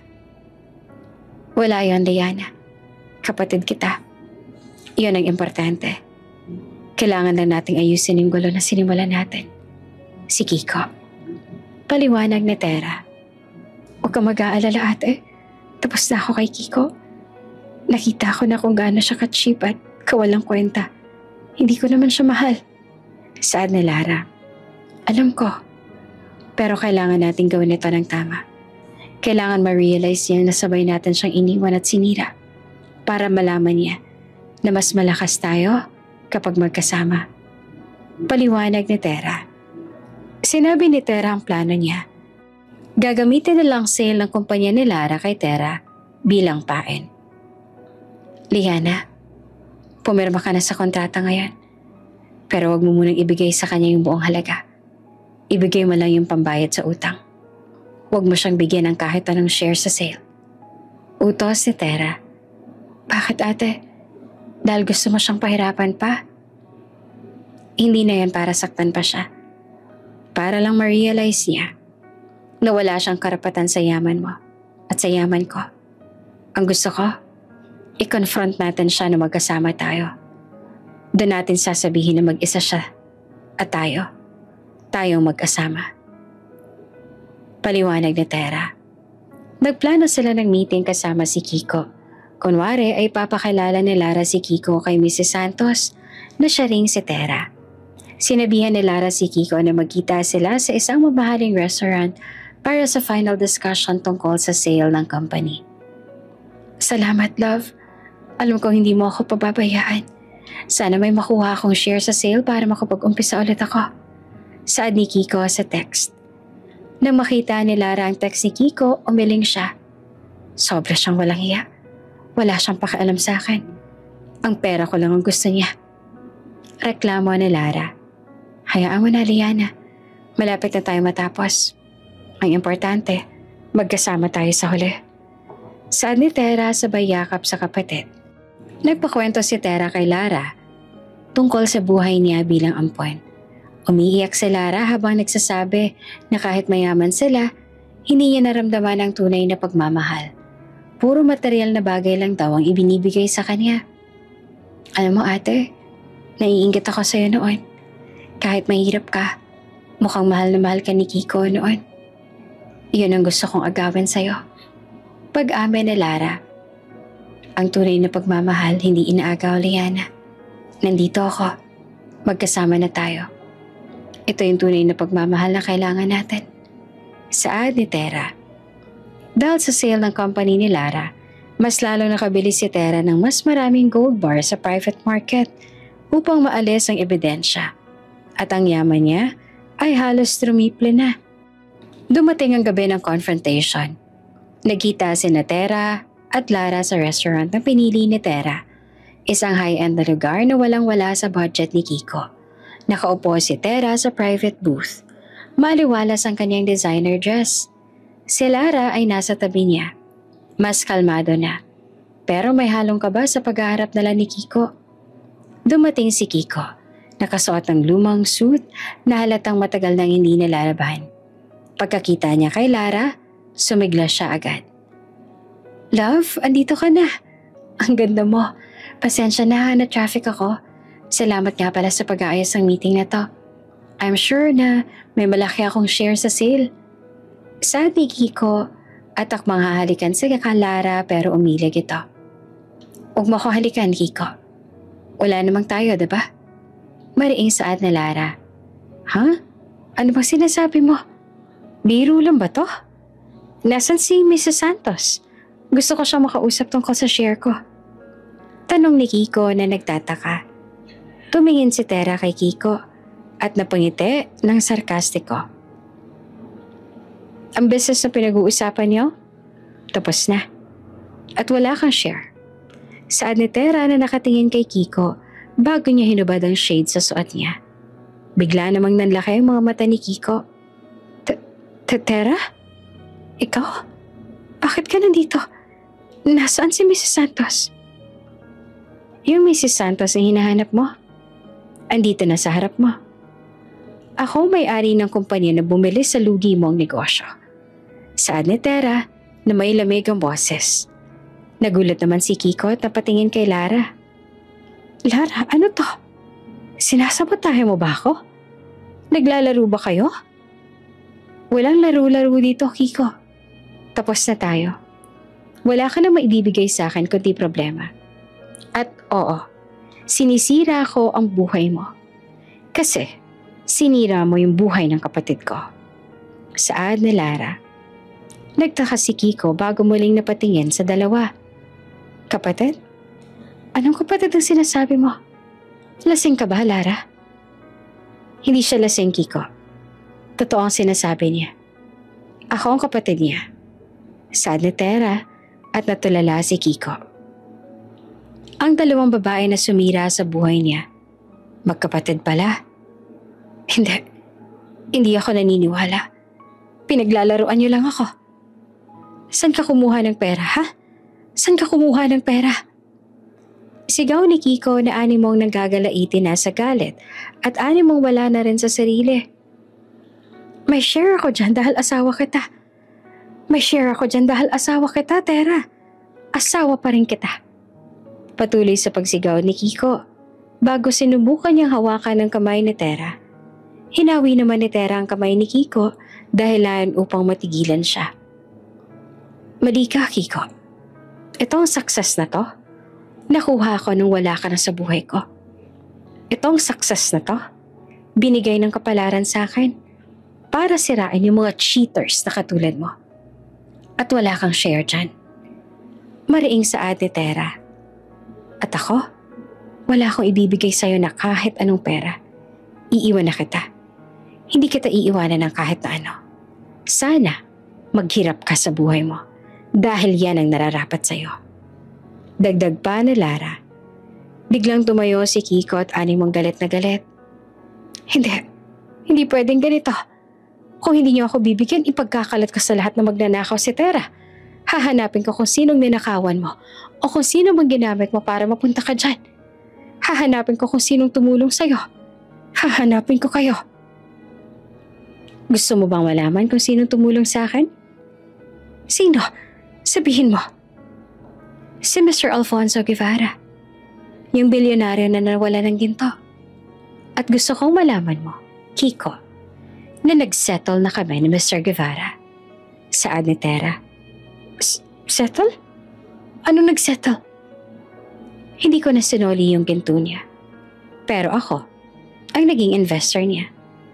Yung yaman ko, doble na sa yaman na napulot ko.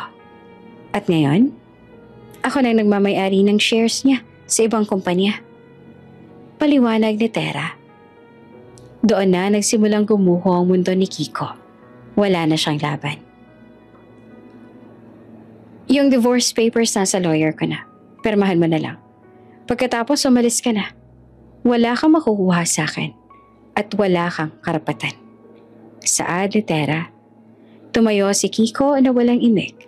Tumingin siya kina Tera at Lara na puno ng galit at pagsisisi. Pagsisisihan niyo to. Makikita ninyo. Sigaw ni Kiko at naglakad na palabas ng restaurant. Naiwan sina Tera at Lara na nakangiti sa isa't isa. Tapos na ang laban nila kay Kiko. We did it, ate. Nawala na siya sa buhay natin. Oo, Liana. Wala na. Ngayon, umpisa na natin yung tunay na buhay natin bilang magkapatid. Saad ni Tera at niyakap niya ulit sa Lara. Matapos umalis si Kiko sa restaurant, nag-iwan iyon ng matinding tensyon sa hangin. Pero nagtagumpay sina Tera at Lara na palayasin siya sa kanilang mga buhay. Nakangiti si Lara habang nakatingin kay Tera. Hindi ko akalain na ganun kadali ang lahat. Ang tagal kong sinubukan na maging masaya sa piling niya pero ngayon, sa isang iglap, nawala na yung stress ko. Saad ni Lara. Kasi Liana, hindi siya para sa atin. Nawala tayo sa sarili natin dahil sa maling tao. Ito na yung oras para bumawi tayo sa isa't isa. Sagot ni Tera at niyakap niya ulit ang kapatid. Pag-uwi nila sa condo unit ni Tera, nag-usap sila ng mas malalim tungkol sa kanilang nakaraan. Ikinuwento ni Lara ang hirap na dinanas niya sa pamilya Mendez, na kahit mayaman sila, hindi siya naging masaya sa kamay ng mga to. Alam mo ate, laging may butas sa puso ko. Parang may nawawala. Kaya siguro ako naging obsessed sa pera at sa pagiging perpekto. Gusto kong patunayan sa mundo na kahit tampon ako, na may halaga ako. Pag-amin ni Lara habang umiinom ng kape. Wala yun, Diana. Nandito ako para punan yung butas na yon. At ngayon, magkasama na tayo. Hindi na natin kailangang magpanggap. Tayo na lang. Saad ni Tera. Nagdesisyon sina Tera at Lara na magtayo ng business ng magkasama. Dahil sa logistics experience ni Lara at financial power ni Tera, nagtayo sila ng isang charity foundation at logistics company na nagfo-focus sa pagtulong sa mga bata na nawalay sa pamilya. Gusto kong gamitin yung yaman natin para sa tama, Liana. Gusto kong walang bata na makakaranas ng sakit na dinanas natin. Paliwanag ni Tera. Gagawin natin yan, ate. Ang ganda ng plano mo. Tsaka, gusto kong mag-resign na sa Mendez Holding Group. Wala na akong pakialam sa yaman nila. Mas gusto kong kasama ka at gumawa ng mabuti. Desisyon ni Lara. Pagkatapos ng lahat, muli nag-report si Ben tungkol sa mga kaganapan ni Kiko sa buhay. Madam, may nahanap akong bahay ni Kiko. Sa kalsada na siya natutulog. Wala siyang pera. Yung mga kaibigan niya lumalayo na sa kanya dahil sa skandal ng company ninyo. Saad ni Ben. Hayaan mo na siya, Ben. Huwag na nating abalahin pa yung sarili natin sa kanya. Ang importante, nagbayad na siya sa kasalanan niya. Mag-focus na tayo sa future. Utos ni Tera. Nagpatuloy sila Tera at Lara sa pagpaplano. Ang kanilang sisterhood ay mas tumibay dahil sa hirap na dinanas nila. Ang pagkakahawig nila ay hindi na naging basehan ng selos, kundi ng pagkakaisa. Alam mo, Liana, noong una, galit ako sa mannerism mo na pag-aayos ng buhok. Naiinis ako kasi parang ginagaya mo ako. Pero ngayon gusto ko na. Kasi yan ang palatandaan natin na magkapatid tayo. Saad ni Tera na nakangiti. Niyakap ni Lara si Tera na natatawa naman itong ginantihan. Salamat ate. Salamat sa lahat. Hindi ko nahahayaang mawala ka pa sa buhay ko. Saad ni Lara. Mabilis ang naging paglago ni Mrs. Santos Holding Group na binago ang pangalan at ginawang Liana Tera Foundation and Logistics. Sa tulong ng mga resource mula sa Gold Bars ni Tera at ang expertise ni Lara sa logistics. Isang taon matapos ang kanilang reconciliation, nasa top na ang kanilang foundation sa buong bansa. Dahil sa massive funding mula sa mga investment ni Tera, nagawa nilang bumili ng luma at malalaking building sa gitna ng Maynila at ginawa nila itong state-of-the-art na training center at headquarters. Sa isang press conference, ipinakilala ni Tera at Lara ang kanilang new project. Ms. Sanchez, sobrang bilis ng pag-angat ng foundation ninyo. May nagbabalita na may nag-e-inject ng malaking fund sa inyo? Sino po bang tunay na may-ari ng kayamanan na yan? Tanong ng reporter. Nakangiting tumingin naman si Tera kay Lara. Walang ibang nagmamay-ari ng kayamanan na yan, kundi kaming dalawa ng kapatid ko. Ang yaman namin ay bunga ng pagkakaisa at pagmamahalan sa isa't isa. Hindi ito galing sa paninira o pangangabit. Mariing sagot ni Tera na halatang may patama kay Kiko at sa mga chismis noon. Miss Mendez, Miss Sanchez po pala. Nabalitaan po kasi na kayo po yung dating business partner ni Mr. Kiko. Ano po yung connection niya sa inyong foundation? Tanong ng reporter. Sumagot si Lara. Kalmado na at matatag ang boses. Si Mr. Kiko, siya yung naging tulay para magkaisa kaming magkapatid. Ang pagtataksil niya, yung naging dahilan para mahanap namin ang isa't isa. So sa isang aspeto, nagpapasalamat kami sa kanya. Pero wala na siyang koneksyon sa foundation namin. Ang foundation namin ay para sa mga taong may tunay na puso at pagmamahal. Paliwanag ni Lara. Ang press conference ay naging matagumpay na pagpapakilala sa kanilang tunay na yaman, ang kanilang pagkakaisa. Samantala, nag-search naman si Kiko sa internet tungkol sa success ni Tera at Lara. Nakita niya yung video ng press conference. Nagulat siya sa confidence at elegance ni Tera. At mas nagulat siya nang makita na magkasama si Tera at Lara. Si Kiko naging kawawa. Wala siyang pera. Wala siyang trabaho. Ang huling balita kay Kiko, namamalimos siya sa labas ng isang paupahan sa tondo. Pagsisisi at galit ang naging kasama niya sa buhay. Sana, hindi ko na lang kayo niloko. Sana nagtiyaga na lang ako kay Tera. Kahit mahirap lang siya, mahal niya ako. Iyak ni Kiko habang pinapalo ang sarili sa noo.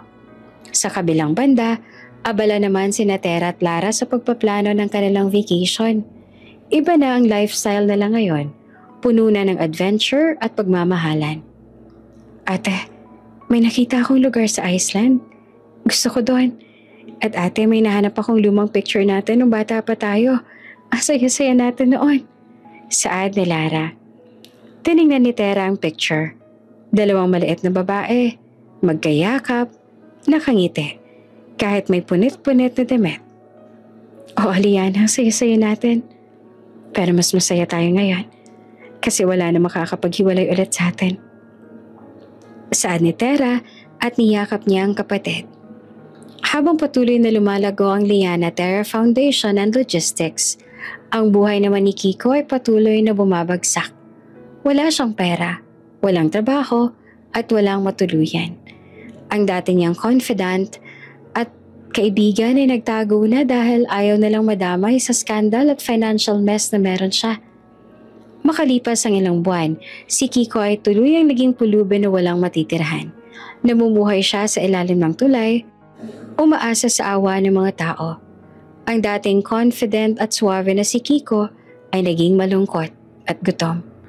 Isang araw, habang naglalakad si Kiko sa gilid ng kalsada at naghahanap ng makakain, nakita niya ang napakagandang building na may malaking logo na Liana Tera Foundation.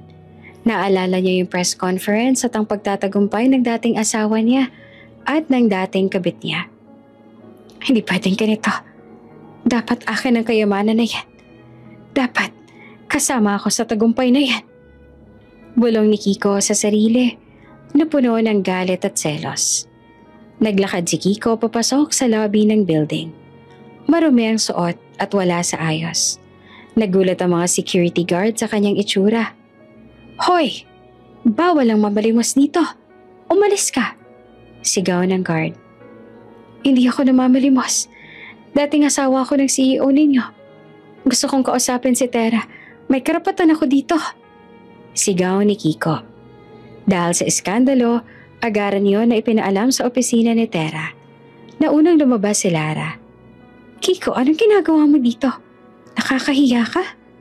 Sigaw ni Lara na halatang naiinis.